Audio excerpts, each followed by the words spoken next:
এখন এই সভাপতি বাবজানকে যদি আমি বলি যে আপনি মাস্টার মানুষ, অনেক টাকা কামাই করেন, একটা মাসের বেতন আমাকে দেন, দিবে? দিবেন?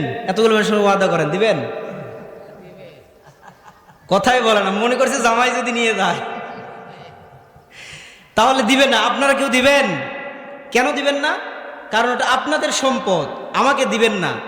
তাহলে আল্লাহর সম্পদ আপনাকে দিয়ে রেখেছে কিসের স্বার্থে, আর কেন দিল? وقمرا منيرا فقد قال الله تعالى في كلامه المجيد والفرقانه الحميد। সকলে জবান ছেড়ে আমার সাথে পড়ুন, আউযু বিল্লাহি মিনাশ শাইতানির রাজিম। বিসমিল্লাহির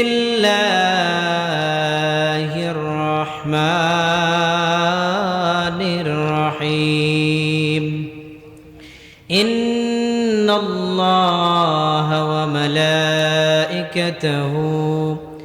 يصلون على النبي يا أيها الذين آمنوا صلوا عليه وسلموا تسليما اللهم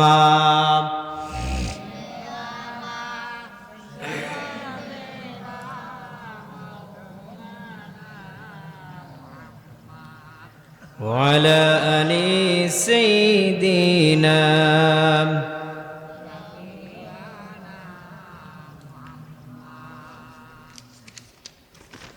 ঐতিহ্যবাহী দুপচাচিয়া উপজেলার অন্তর্গত গুনাহার ইউনিয়ন ভান্ডুরিয়া পূর্বপাড়া যুব সমাজের উদ্যোগে ১৭তম অধিবেশন তাফসিরুল কোরআন ওয়াজ মাহফিলের সভাপতি মাওলানা মোহাম্মদ ইবাদুল হক, খতিব ভান্ডুরিয়া পূর্বপাড়া জামে মসজিদ। সহসভাপতি আলহাজ মাওলানা মোহাম্মদ আব্দুর রশিদ ভান্ডুরিয়া। প্রধান অতিথি জনাব নূর মোহাম্মদ আবু তাহের, চেয়ারম্যান ৪ নং গুনাহার ইউনিয়ন পরিষদ। বরেণ্য অতিথি জনাব মোহাম্মদ ইসরাফিল মণ্ডল, গ্রিন প্রবাসী। জুড়ে বলেন মারহাবা। একটা পাওয়া গেছে, কাম এবার হবে, কি বলেন, ঠিক কিনা? মাহফিলের একটাই কাম হবে। এত কষ্ট করে এই গ্রামেরই তো ছেলে, ঠিক কিনা? এই গ্রামের ছেলে গ্রিন প্রবাসী হয়েছে, অবশ্যই মাহফিলের জন্য মোটা দাগে তার কাছ থেকে, ঠিক কিনা বলেন? আলহামদুলিল্লাহ বলেন। আল্লাহ পাক তাকে দেওয়ার মতো কবুল করুক, বলেন আমিন। নাই ইন্নালিল্লাহ। কাজ তার হলো না, তাহলে নতুন বিয়ে করছে মনে হয়, গত কয়েকদিন আগে। মারহাবা। আটকাইলেন না কেন আজকে? প্রধান বক্তা সুদূর গাইবান্ধা থেকে আগত উদীয়মান তরুণ বক্তা, বর্তমান সময়ের আলোড়ন সৃষ্টিকারী HM জুবাইর বিন সাইদ, গাইবান্ধা, BA অনার্স আরবি সাহিত্য, ফাজিল ইসলামী আরবি বিশ্ববিদ্যালয় কুষ্টিয়া, আরবি বিশ্ববিদ্যালয় ঢাকা। আলহামদুলিল্লাহ। সম্মানিত আমার সামনে বসা দিনদার পরহেজগার তাওহীদি জনতা, দিন প্রিয়, ইসলাম প্রিয়, সম্মানিত আমার মুরব্বিয়ানে কেরাম, সবাইকে আমার অন্তরের অন্তঃস্থল থেকে মোবারকবাদ এবং ভক্তিপূর্ণ সালাম। আসসালামু আলাইকুম ওয়া রাহমাতুল্লাহি ওয়া বারাকাতুহু। আপনারা সবাই কেমন আছেন? আপনারা কি কষ্ট পাচ্ছেন? কে আসার কথা আর কে আসলো? কষ্ট পাচ্ছেন নাকি? কে কে কষ্ট পাচ্ছেন একটু হাত তোলেন দেখি। মারহাবা। একটা পাওয়া গেছে।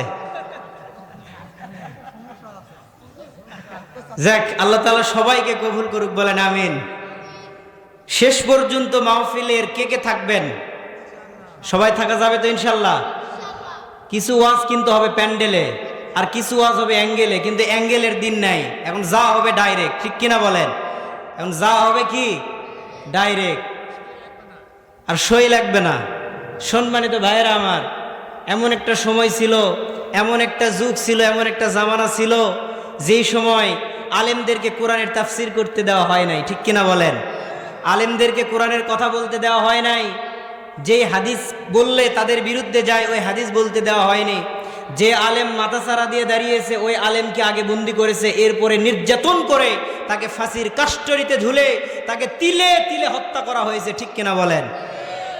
সম্মানিত ভাইরা, আবারও আমাদের কাঁধে এইরকম একটা জালিম এসে বসে পড়ুক, আপনারা চান? আপনারা কি এইরকম জালিমকে আবারও কাঁধে বসার মতো সুযোগ করে দিবেন? এইরকম সুযোগ যেন আর আমাদের কোনো বাতিলি শক্তি না পায়, আর যেন কোনো জালিম আমাদের কাছে এরকম মাথা চাড়া দিয়ে দাঁড়াইতে না পারে। মুসলমান সাবধান হওয়ার জাতি, ইমানদার সতর্ক থাকার জাতি। ইমানদার সাবধানে কথা বলবে, সতর্ক থাকবে। ইমানদারের ভিতরে কোনো তাগুত, কোনো বামপন্থী, কোনো রামপন্থী, কোনো নাস্তিক, কোনো জালিম, কোনো মুরতাদ ইমানদারের সামনে মাথা চাড়াতে দাঁড়াইতে পারবে না। কথা বলেন ঠিক কিনা? মুসলমান সুযোগ দেওয়ার জাতি নয়, মুসলমান হলো সিংহের জাতি। মুসলমানরা যখন গর্জিয়ে ওঠে, মুসলমানরা যখন কাফনের কাপড় মাথায় বেঁধে নারে তাকবীর আল্লাহু আকবার বলে ময়দানে ঝাঁপিয়ে পড়ে, একটা মুসলমানের তাকবীর শুনে শত শত কাফেরের বাচ্চা ময়দান থেকে পালিয়ে যায়, ঠিক কিনা বলেন? ছোট্ট একটা ঘটনা বলে আমি আলোচনার দিকে যাব। 2012 সাল, কত? 2012 সাল। এই 2012 সালের একটি ঘটনা বলি। শিবিরে থাকা অবস্থায় বগুড়াতে যখন হরতাল হলো, এই হরতালের অবস্থায় এই সময়ে পুলিশরা হরতালকে বাধা দেওয়ার জন্য সামনে এসে দাঁড়িয়েছে। আমাদের একজন শিবির ভাই হরতালের সময়ে গাড়ি নিয়ে আসতেছে, ওই শিবির ভাই আস্তে করে গাড়ির চাকার পাম্পটা ছেড়ে দিয়েছে। পুলিশের কত বড় সাহস আর কত বুকের পাটা ছিল! ওই পুলিশ ওই ভাইয়ের পিঠের মাঝখানে তার হাতের লাঠি দিয়ে আঘাত করেছে, বাড়ি দিয়েছে। 12 জন শিবিরের ছাত্র ছিলাম আমরা, 12 জন। এই 12 জন ছাত্র একজন হাতের মধ্যে ইট নিয়ে ওই ইট ওই পুলিশের কপাল বরাবর মারা হয়েছে। কি বরাবর? কপাল বরাবর মারার পরে যখন নারে তাকবীর আল্লাহু আকবারের স্লোগান শুরু হলো বগুড়া চার মাথায়, সম্মানিত ভাইয়েরা, আপনাদের কি দিয়ে বুঝাবো আর কি দিয়ে দেখাবো? যেই মাত্র নারে তাকবীর আল্লাহু আকবার ধ্বনি শুরু হয়েছে, সঙ্গে সঙ্গে গোটা বগুড়া চার মাথা শহর, 7 মাথা চত্বরে হাজারো মানুষের ঢল নেমেছে। আল্লাহু আকবার বলেন। কোথা থেকে এত মানুষ আসলো? আসলে কি মানুষ নয়, এইগুলো আল্লাহর ফেরেশতা। সুবহানাল্লাহ বলেন। কারণ ইমানদারের সাহায্য করে কে? ইমানদারদের সাহায্য করে কে? তাহলে আপনারা যে সাহায্য পেয়েছেন এই 5 আগস্টের পরে, 5 আগস্টের দিনে যে সাহায্য পেলেন, এর জন্য খুশি না বেজার? সম্মানিত ভাইরা, আসুন আমরা সেই মহান মনিবের দরবারে শুকরিয়া আদায় করছি যে আল্লাহ তাআলা আমাদেরকে এমন একটা শান্ত পরিবেশে, স্বাধীন একটা বাংলাদেশে কোরআনের ময়দানে সঠিকভাবে কথা বলার সুযোগ করে দিয়েছেন। সেই জন্য এই মনিবের দরবারে প্রাণ খুলে কণ্ঠ ছেড়ে আওয়াজ করে শুকরিয়া আদায় করি, বলি আলহামদুলিল্লাহ। দরুদ পড়ছি সর্বকালের সর্বজাহানের সর্বশ্রেষ্ঠ পয়গম্বরের প্রতি, আমরা সবাই বলি সাল্লাল্লাহু আলাইহি ওয়াসাল্লাম। সম্মানিত ভাইরা, আপনারা লিখেছেন তাফসিরুল কোরআন মাহফিল, এখানে কিছু তাফসির হোক, এটা চান? কথা বলে না। তার মানে আপনারা তাফসির চান না? কোরআন খুলে রেখেছি তাফসির করার জন্য, আপনারা সুযোগ দিলে করব ইনশাল্লাহ। এখানে কিচ্ছা কাহিনী বলার সময় নাই, এখানে কিচ্ছা কাহিনী বলারও সুযোগ নাই। কোরআনের ময়দানে, তাফসিরের ময়দানে যা হবে সমস্ত কিছু কোরআনের কথা, আল্লাহর কথা, ঠিক কিনা বলেন? আসুন আমরা আমাদের মূল আলোচনার দিকে যাই। সবাই একটু আমার সাথে ঠোঁট মিলিয়ে পড়ার চেষ্টা করুন। আউযু বিল্লাহি মিনাশ শাইতানির রাজিম। বিসমিল্লাহির রহমানির রহিম।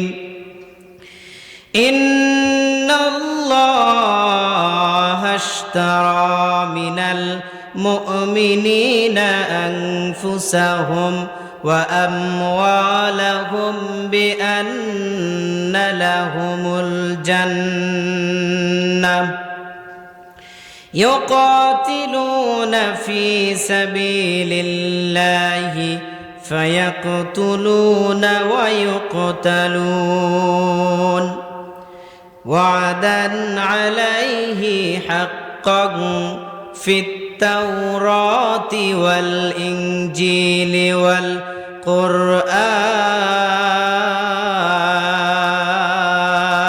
পড়েন আল্লাহু আকবার। সাদাকাল্লাহুল মাওলানাল আযীম ওয়া সাদাকা রাসূলুহুন নাবিয়্যিল কারীম। বিতাড়িত শয়তান থেকে আল্লাহর কাছে আশ্রয় প্রার্থনা করছি, আল্লাহর নামে শুরু করছি। আল্লাহ তাআলা মুমিনদের থেকে তাদের জান এবং তাদের মাল ক্রয় করেছেন, কিনে নিয়েছেন আল্লাহর জান্নাতের বিনিময়ে। বলেন সুবহানাল্লাহ।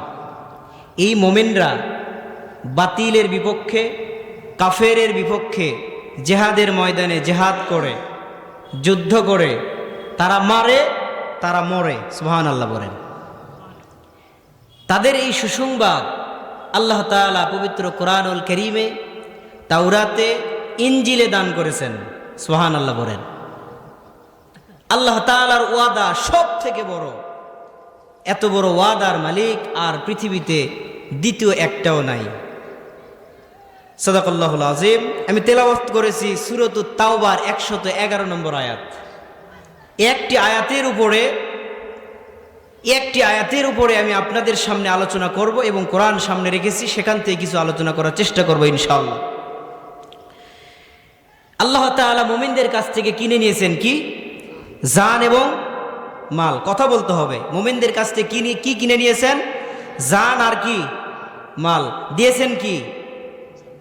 বলেন কি কি দিয়েছেন? জান্নাত। এখন একটা প্রশ্নের উত্তর দেন, এই জান কার? মাল কার? জান্নাত কার? তাহলে আল্লাহর জান, আল্লাহর মাল, এটা আল্লাহর কাছেই থাকার কথা, সেটা আপনার কাছে কেন? কে বলতে পারবেন? প্রশ্ন দিয়ে উত্তর দিতে পারবেন? যার সম্পদ তার কাছে থাকার কথা, তাহলে আপনার কাছে কেন? এখন এই সভাপতি বাবজানকে যদি আমি বলি যে আপনি মাস্টার মানুষ, অনেক টাকা কামাই করেন, একটা মাসের বেতন আমাকে দেন, দিবে? দিবেন? এতগুলো মানুষের ওয়াদা করেন, দিবেন? কথাই বলে না, মনে করছে জামাই যদি নিয়ে যায় তাহলে দিবেন না। আপনারা কেউ দিবেন? কেন দিবেন না? কারণ এটা আপনাদের সম্পদ, আমাকে দিবেন না। তাহলে আল্লাহর সম্পদ আপনাকে দিয়ে রেখেছে কিসের স্বার্থে, আর কেন দিল? এই বিষয়টা একটু বোঝার চেষ্টা করেন। আল্লাহ তাআলা তার জান এবং তার মালকে আপনাকে দান করেছেন এবং জান্নাতের বিনিময়ে এটা আবার কিনে নেবেন। হযরতে ওমর ফারুক রাদিয়াল্লাহু তাআলা আনহু তিনি বলেন, এমন সুন্দর একটা বেচাকিনা, এমন সুন্দর সূক্ষ্ম একটা পরিমাপ, যেটা আল্লাহ তাআলা বান্দাদেরকে দান করেছেন, আবার সেটাই আল্লাহ তাআলা নিজে ক্রয় করে নিয়েছেন। সুবহানাল্লাহ বলেন। হযরতে হাসান বসরি রাদিয়াল্লাহু তাআলা আনহু তিনি বলেন, এটা এমন একটা বেচাকিনা, বেচাকিনার ভিতরে কোনো খাত নাই, এই বেচাকিনার ভিতরে কোনো দ্বিধাদ্বন্দ্ব নাই।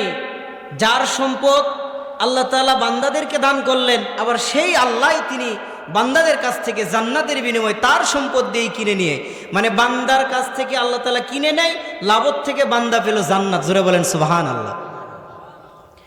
সম্মানিত ভাইয়ের একটু লক্ষ্য দিতে হবে, পবিত্র কোরআনুল কারীমের সূরাতুত তাওবার 111 নম্বর আয়াতের মধ্যে আল্লাহ রাব্বুল আলামিন বলেন, ইন্নাল্লাহা আশতারা মিনাল মুমিনিনা আনফুসাহুম ওয়া আমওয়ালাহুম বিআন্না লাহুমুল জান্নাহ।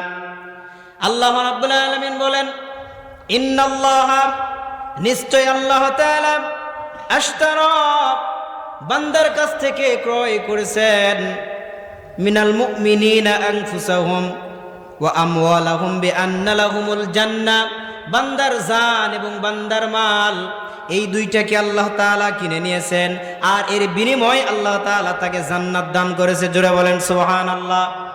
এখন জানটা কি, মালটা কি, এই দুইটা বিষয় আমাদের জানার বেশি দরকার। এখন আপনাদের কাছে একটা এক্সাম্পল দিতে চাই, একটু সূক্ষ্ম জ্ঞানে বলেন তো, যখন কোনো কিছু নিয়ে বেচাকিনা করা হয়, যখন কোনো কিছু নিয়ে বেচাকিনা করা হয়, যখন কোনো কিছু নিয়ে ক্রয় বিক্রয় করা হয়, এর ভিতরে কিন্তু 4টা শর্তের দরকার আছে। কথা বলেন ঠিক কিনা? 4টা শর্তের মধ্যে কি কি শর্ত? 1 নাম্বার শর্ত হলো যিনি বিক্রি করবেন তিনি, আর আরেকটা বিষয় হলো যিনি ক্রয় করবেন, যিনি কিনে নেবেন তিনি, আরেকটা বিষয় হলো প্রোডাক্ট, যিনি মাল বিক্রি করবেন সেটা, আর 4 নম্বরের বিষয়টা হলো যেই মূল্য দিয়ে কিনে নেবেন সেই মূল্য। এই 4টা শর্ত যদি বেচা কেনার ভিতরে না থাকে, এই 4টা শর্ত যদি বেচা কেনার ভিতরে না থাকে, ওই বেচা কেনা কিন্তু হয় না। সুতরাং 4টা বিষয় আপনার বেচা কেনার ভিতরে থাকতে হবে। আমাদের বেচা কেনার ভিতরে 4টা বিষয় রয়েছে। আমরা হলাম বিক্রেতা, আর আল্লাহ তিনি নিজেই ক্রয় করেছেন। আর সম্পদ মালটা হলো, প্রোডাক্টটা হলো আমাদের জানার মাল, আর মূল্যটা হলো আল্লাহর জান্নাত। এই 4টা শর্তের ভিতরে কিন্তু আল্লাহ একটা শর্ত, সুবহানাল্লাহ বলেন। দ্বিতীয় নাম্বার আরেকটা শর্ত হলাম আমরা, 3 নম্বরের শর্ত হলো আমাদের জানার মাল, আর 4 নম্বরের শর্ত হলো আমাদের জান্নাত। সম্মানিত ভাইরা, এই জানটা আপনি কোন খাতে ব্যয় করবেন, জানটা আপনি কোথায় দিবেন? এখন যদি মনে করেন জিহাদের ময়দানে গিয়ে শহীদ হয়ে যাব, জিহাদের ময়দানে গিয়ে জানটাকে উৎসর্গ করে দিব, তার মানে এটা কি আপনার জান উৎসর্গ করে দেওয়া? না না না, একটু বোঝার চেষ্টা করে দেখেন এই জানটা আপনি কোথায় দিবেন, কার জন্য দিবেন, কোন খাতে দিবেন। সম্মানিত ভাইয়েরা, এখন আমরা বাংলাদেশের মানুষ, আমরা যদি মনে করি শেখ হাসিনার একটা স্বৈরাচার শাসক ছিল, একটা জালিম শাসক ছিল, যদি আমরা মনে করি এই জালিম শাসকের পক্ষে লড়াই করে আমি মারা গিয়েছি মানে আমি শহীদ, কথা বলেন ঠিক কিনা?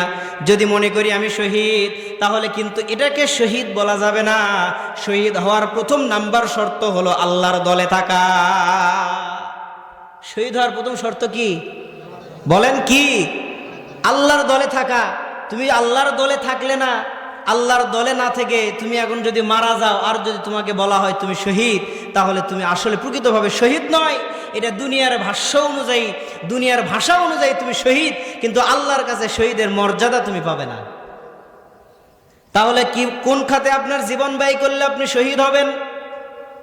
সব মিছিলে গিয়ে জীবন দিবেন, আপনি শহীদ হতে পারবেন না। সব আন্দোলনে গিয়ে জীবন দিবেন, শহীদ হতে পারবেন না। সব সাংবাদিকের পক্ষে কথা বলবেন, শহীদ হতে পারবেন না।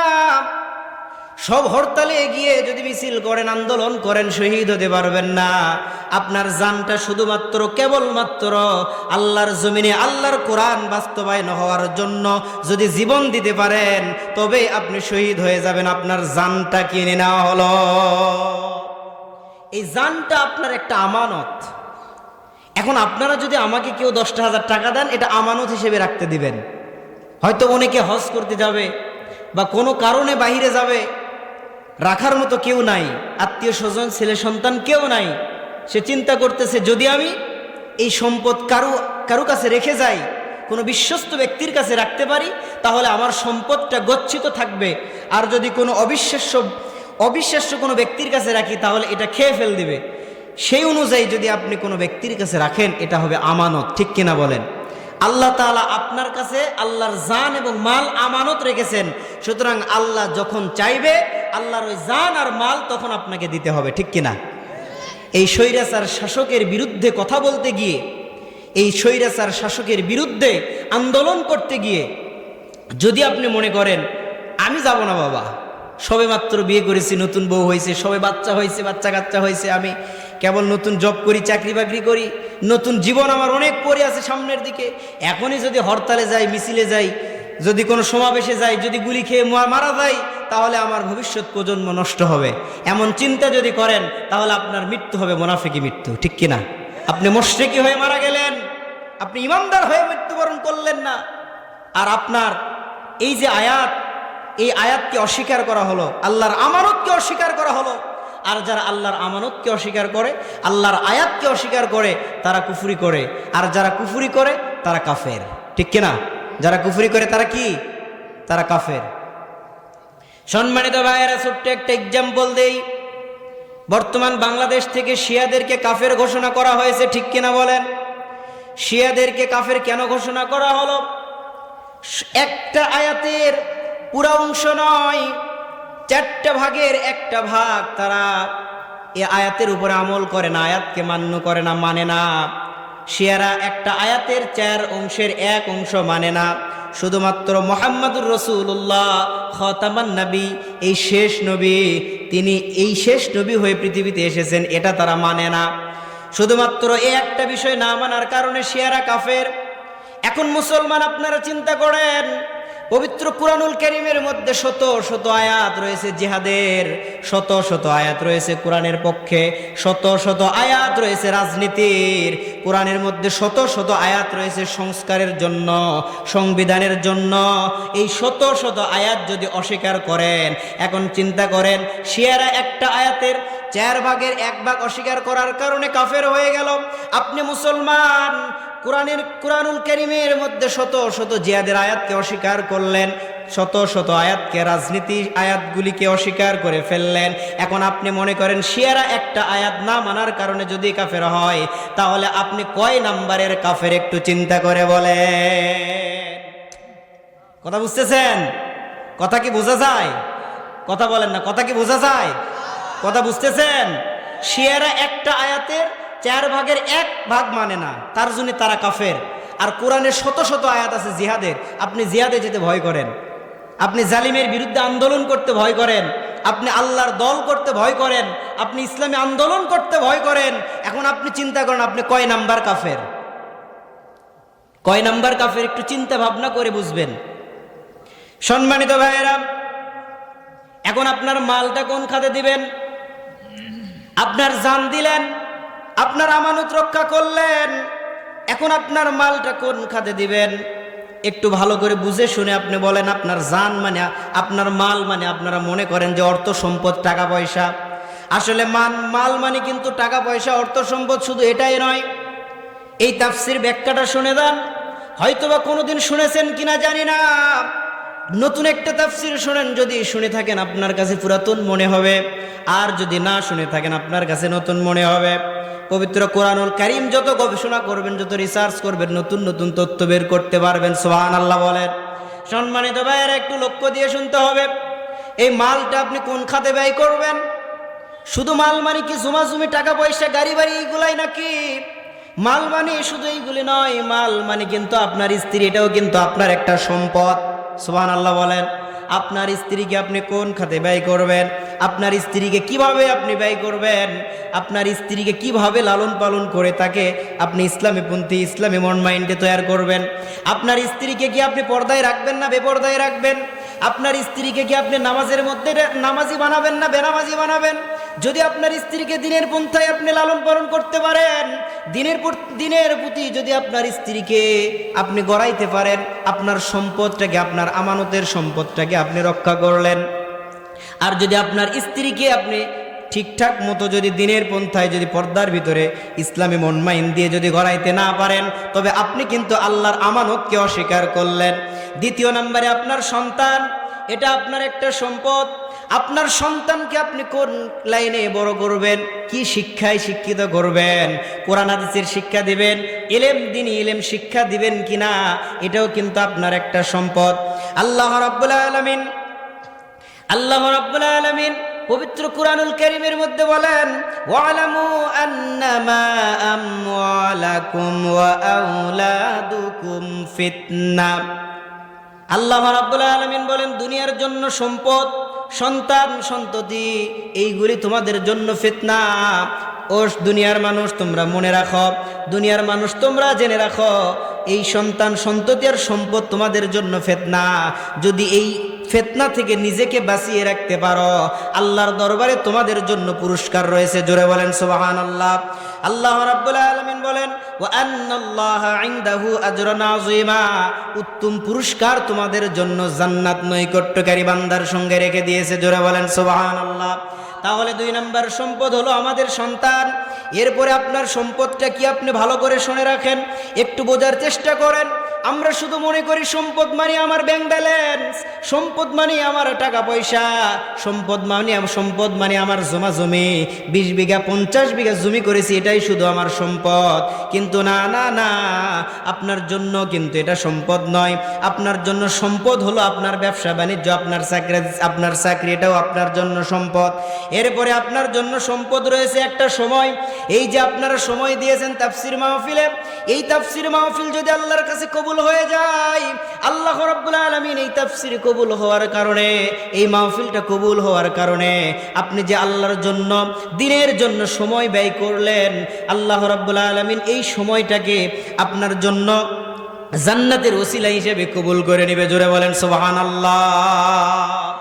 এরপরে আপনি ইসলামী আন্দোলনের জন্য সময় দিবেন, এই সময়টা আপনার জন্য জিহাদ হিসেবে কবুল করে নিবে। জিহাদ মানে শুধু যে তরবারি নিয়ে জিহাদের ময়দানে গিয়ে জিহাদ করা, জীবন দেওয়া, তা নয়। জিহাদ মানে ইসলামী আন্দোলনের জন্য, দাওয়াতি কাজের জন্য, আল্লাহর জন্য, কোরআনের জন্য আপনি সময় ব্যয় করবেন, এটাও কিন্তু আপনার এক প্রকারের জিহাদ। জোরে বলেন আল্লাহু আকবার। এরপরে আল্লাহ রাব্বুল আলামিন বলেন, শুধু